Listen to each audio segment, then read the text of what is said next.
Hello, UUs of Laguna Beach. Thank you for allowing me into your pulpit.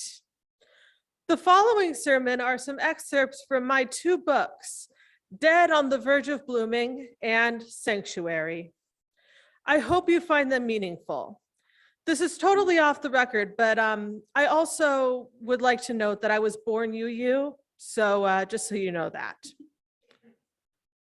I am in a psych ward for bipolar disorder. The most painful experience I had on 2 North was that one day I was feeling so jittery that I asked to be put in restraints. They said they'd have the restraints ready in 5 minutes. I went back to the observation room. I paced the room for a few minutes, trying to calm down. I went back to the office and asked for restraints again. Half a day later, they still claimed that they would have the restraints ready in 5 minutes. I distinctly remember saying, "What do I have to do?" while crawling backwards as an Orthodox Jew in traditional garb and the most fashionable woman I ever saw, I believe she was wearing a pencil skirt, walked by me. I went back to the observation room. I was so pissed off that I took off my jeans, pissed all over them, and put them back on. I was in a psych ward. I begged them to break my human rights. I begged them to lock me in the quiet room if they couldn't restrain me right away. They finally did after many, many rounds of begging. Even when they gave me my restraints, one woman put her hand on my body so gently I was tempted to run. Staying still took all of my strength. I was afraid if I did, they would just let me go and not restrain me at all. They were way too gentle. "I am jittery, put me in restraints," said no patient ever, except for me. My whole life felt like a horror movie turned real.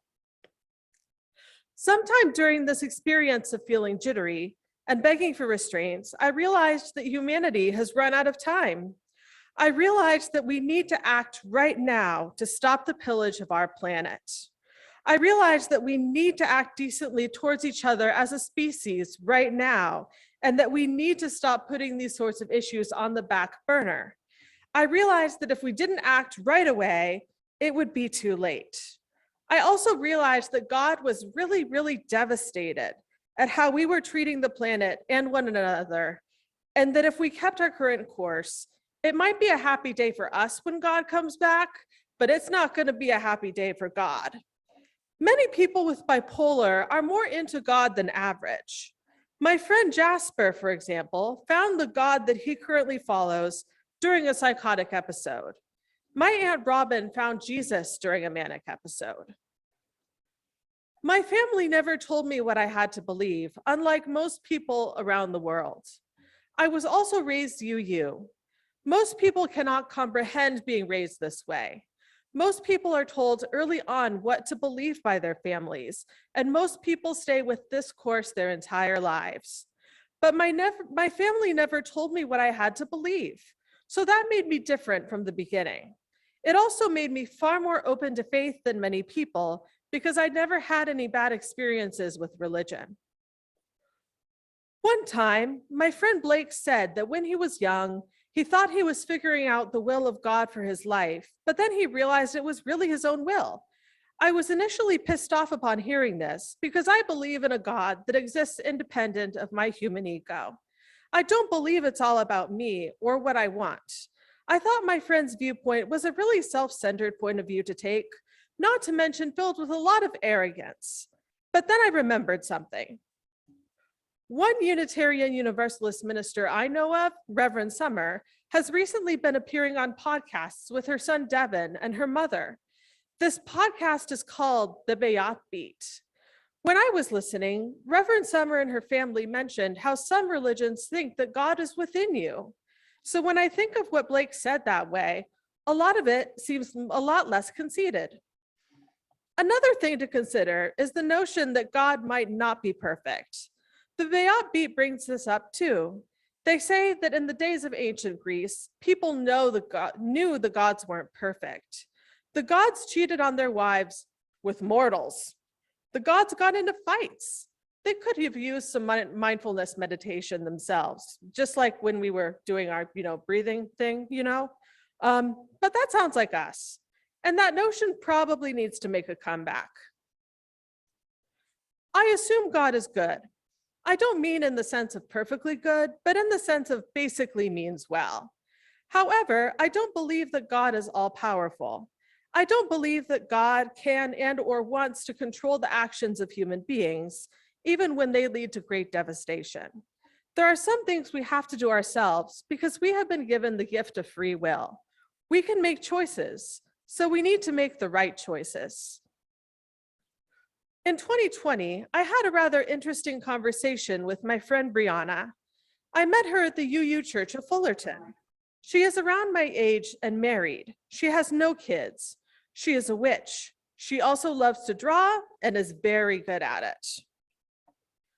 I have omitted some stuff for brevity and relevance. What do you mean by being a theist? She asked. I mean that I believe in a deity, I replied and smiled. I don't believe in any afterlife necessarily, though I really wish I could, she said. I am of two minds about an afterlife, I replied. Part of me doesn't believe in it, and part of me sort of does. Sounds like we're similarly perplexed about the afterlife, she replied. My experiences with my deity have been really rough, and I can't say for sure it wasn't just psychosis. You have a mean deity? She asked. My deity was rather rough with me when he introduced himself. Yes, I mused. She laughs. Wow, sounds like a jerk. So do you believe in just one deity then? I glanced at my napkin. I think he's just in a lot of pain, I said. Well, Brianna replied, if he's watching what's happening in the world and cares, that would make sense. I do believe in one God for now. I think my deity is a bit jealous and prefers to be the only one. So I can't really worship any other gods. I don't even worship him regularly, although he doesn't seem to care about that. Brianna chuckles. He sounds like a cat. A chuckle escapes me. You think? Seriously, Brianna replies. The moodiness and possessiveness mixed with affected carelessness. Now we are both laughing. Jasper and I are walking down the street. I should mention that the Jasper I'm mentioning here is my ex, not my friend that I was talking about earlier.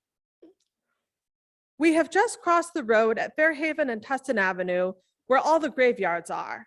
I live near multiple graveyards, but we are not going to the graveyard today. Instead, we are crossing the street to my favorite walking trail, which I want to show him. We wind up walking all the way to Barnes & Noble's. I am negligent, and therefore Jasper winds up mildly dehydrated on my little death march. He spots a pile of cornflakes on the ground and wants to eat them. I stop him. He says, but if I only ate the top layer, and no, Jasper is not a dog. I say no. He says, you might as well eat your vegetables off the ground. I say, huh? He says, you don't peel your vegetables before you cook them.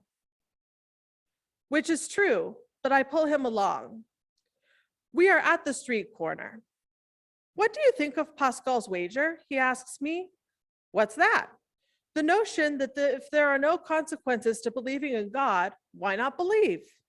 But there are always consequences to faith, I say. You have the capacity to ruin your own life and or the lives of others. There is no faith that doesn't have that price. That is still what I think today. In one episode of the Bayot Beat, they were interviewing one of the leaders of the Citizens Climate Lobby. The interviewee said that small actions aren't enough anymore. They help a little, but they alone are not going to stop climate change. He said that we need action on a much larger scale if we have a hope of getting anything done and saving our planet. In other words, we need to stop worrying about driving less and start picketing ExxonMobil, like the Sunrise Movement and other major polluters. We need to be the religion of civil disobedience, occupying buildings and other stuff like that. We need to be willing to get arrested for what we believe. We can't continue business as usual. I most definitely think we are out of time. I think it's now or never. We can't wait until some future someday to create a more sustainable future. We have to do it right now, not tomorrow. If we can't do it right now, we might as well sign the death warrant for ourselves and our children. We will never solve our problems in some hypothetical future. We can only solve them today. White flag, SOS, Mayday.